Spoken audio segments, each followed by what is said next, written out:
Jusqu'à 9h, Good Morning Business. À 7h22, on parle du boom des fusions-acquisitions avec Olivier Marion, l'auteur du rapport de PwC sur ce sujet. Bonjour. Bonjour. Bonjour. Il faut dire que tous les ingrédients sont là pour que ça continue. D'ailleurs, les premiers mois de 2021 sont sur la même tendance que le second semestre 2020. Grâce à vous, on connaît les chiffres désormais. 18% de hausse des volumes de transactions, 94% en valeur, x2. Qu'est-ce qui fait que le secteur des fusions-acquisitions, en pleine crise sanitaire et économique, se porte si bien? Alors vous avez raison Christophe, c'est la crise et justement parce que c'est la crise, les entreprises ont besoin de se transformer.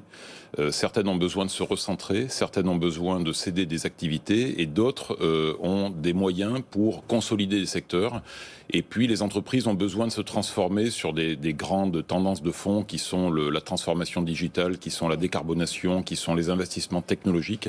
Et donc tout ça crée, je dirais, un terreau fertile pour ces opérations d'acquisition, de cession, de fusion. Particulièrement nombreuses du coup dans la tech et les télécoms. Alors la tech et les télécoms, ce sont deux secteurs qui sont très dynamiques.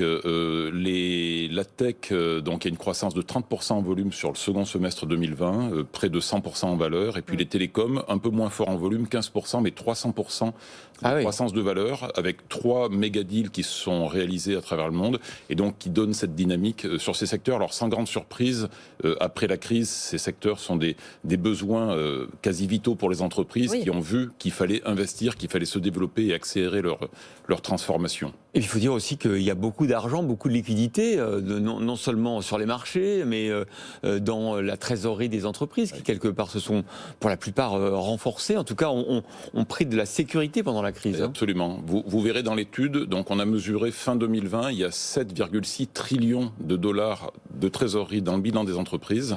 Et complété par 1,7 trillion de dollars détenus par les fonds d'investissement, donc qui sont prêts à mettre cet argent au travail pour réaliser des transactions. Alors, il y a un phénomène incroyable, celui des SPAC, qui s'explique aussi par ce que vous expliquez. C'est-à-dire que les SPAC, je le rappelle, c'est une entreprise qui va lever des fonds en bourse sans dire ce qu'elle va en faire, qui cherche sa proie et qui, à un moment donné, va fusionner avec une start-up ou une entreprise pour du coup la mettre en bourse en même temps.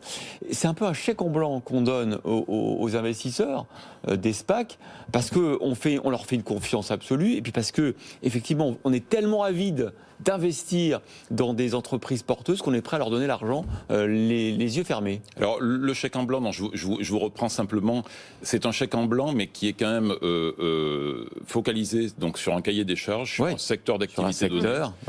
Et donc les investisseurs qui vont confier leur argent finalement à cette SPAC vont savoir que les investissements vont se faire dans tel secteur porteur, et après charge à la SPAC d'investir cet argent, de trouver des bonnes acquisitions pour faire travailler cet argent. Mais je dis chèque en blanc parce que dans l'histoire, c'est pas toujours, ça réussit pas toujours les SPAC. Alors les fondateurs en général ils s'en sortent parce qu'ils ont une partie d'equity, mais il y a beaucoup d'échecs dans les SPAC.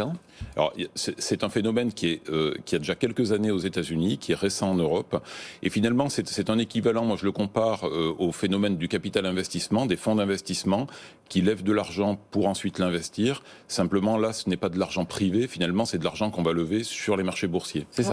On voit dans quel secteur ça va particulièrement exploser dans les prochains mois, ces SPAC. Alors, il y a 3 secteurs qui ont été ciblés, qui sont le secteur de tout ce qui est infrastructure pour recharge de véhicules électriques. Ça, c'est un secteur qui est très porteur. Second secteur, c'est tout le stockage d'énergie, l'enjeu du stockage de l'électricité, de l'énergie, secteur d'avenir. Et puis le troisième secteur, c'est le secteur des technologies dans le domaine pharma-santé. 3 secteurs vraiment où on sent beaucoup d'investissements et où les SPAC sont très actives. Y compris en France, on a vu les dernières annonces de SPAC concernent ces domaines-là, la santé, l'énergie. Alors vous avez vu une SPAC, donc 2MX, qui est portée par Xavier Niel et Mathieu Pigasse, donc qui elle investit sur des secteurs de production-distribution de produits durables, donc, qui a levé 300 millions récemment et qui est prête à investir. On attend de savoir quelle va être la cible, l'heureux élu. Il y en aura peut-être plusieurs. Il y en aura peut-être plusieurs, Du coup, pour revenir plus généralement sur cette abondance de liquidités, liquidité. On a dans cette actualité toute fraîche les fonds d'investissement spéculatifs qui ont quelques déboires, la finance mondiale qui tremble depuis hier. On a vu Nomura, le Crédit Suisse. Est-ce que vous pensez que ça peut justement peut-être freiner un peu ce rallye sur effectivement les fusions-acquisitions? Moi, je ne pense pas que ça va le freiner. Je dirais que j'interprète ça, moi, comme des corrections d'évolutions qui se sont faites trop vite, trop fortes pour certaines. Mais la tendance, elle est là. C'est une tendance de fond. Les entreprises, encore une fois, ont besoin de se transformer. Elles ont besoin d'investir. Et finalement, elles font le choix de dire soit je fais ce mouvement seul avec mes forces internes, et ça peut prendre du temps, ça peut ne pas réussir, soit je vais faire une acquisition qui me permettra d'accélérer ma croissance et d'accélérer ma transformation. Et donc, c'est ce choix que font les entreprises. D'autant plus qu'elles ont des fonds qui sont apportés par les fonds d'investissement qui sont aussi très dynamiques, plus dynamiques. La private equity aussi, plus dynamique même que les marchés financiers. Donc, il y a tout cet argent, au fond, prêt à s'investir, qui donne des ailes aux entreprises dans leurs opérations de fusion. Beaucoup d'argent à investir et puis beaucoup de financement de dette en fait disponible sur les marchés avec des taux d'intérêt qui restent très bas. Et donc ça, évidemment, tous les éléments sont réunis pour que les transactions puissent se faire à des prix élevés. L'intervention des États cette année dans les fusions-acquisitions, elle a été plus forte. Elle n'a pas empêché justement ces opérations? Alors, elle en a freiné certaines. Effectivement, les États, et notamment l'État français, a fait, je dirais, doublement attention aux transactions qui se passaient sur son territoire ou pour des entreprises nationales. On l'a vu, les vétos sur les entreprises américaines. Absolument. Néanmoins, on voit que ça n'a pas freiné ce mouvement de fond puisque le marché est très dynamique. Et comme vous le disiez, en 2021, les premiers mois de 2021, on voit qu'il est encore plus dynamique qu'en 2020. Donc on risque d'avoir des mois à venir qui vont être très, très porteurs. Vous nous direz ça dans la prochaine étude semestrielle de VWC. Merci Olivier Marion d'avoir décrypté effectivement cette tendance de fond des fusions et acquisitions.